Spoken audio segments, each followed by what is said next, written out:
بسم الله الرحمن الرحيم، والصلاة والسلام على أشرف المرسلين سيدنا محمد عليه أفضل الصلاة والسلام.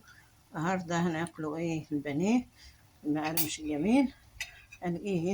هو عبارة عن نص كيلو مثلا بانيه أو زي ما تحبي، متبلة بالبصل، فرمة البصل في بتاعة الكبة ده الصغنونة ناعم، وعلى فصين توم. خلاص، والبهارات بتاعتها حطيت التتبيلة بتاعتها أو البهارات بتاعتها، فلفل أسود وملح ورشة سكر ورشة ملح. خلاص، اللهم صل على النبي.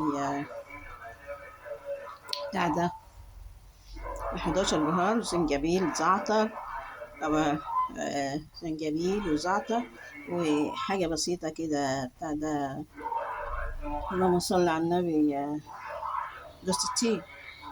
خلاص، عشان الكفر بقى ادي دقيق عليه نشا وكركم رشات بسيطة بقى من بهارات، 11 بهار.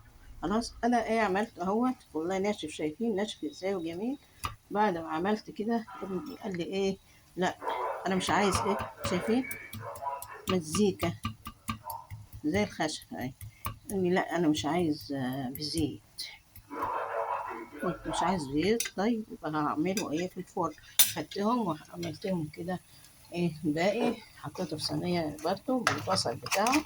خلاص، استوى اهوت من تحت، وهناخده ونحطه في الفرن.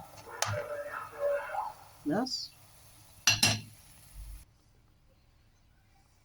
يعني بعد ما تبلت في الزبادي، البانيه في الزبادي والبهارات بتاعته وكده والبصل والثوم، وقليته اهوت ناشف ناشف جميل جميل جميل، مش سامعين.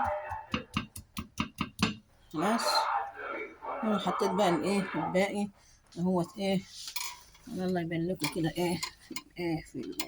في الفرن عشان يتشوي. بس مش عارفه لما عملت اتحرقت. وادي المشوي، شايفين جميل ازاي، فراخه جميل اهو، ناشف وحلو برضه، عادي من غير زيت من غير اي دهون.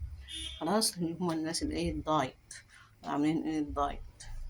وطبعا قبل ما اصور كنت حطيته فحم، عملت حته فحمه وحطيتها.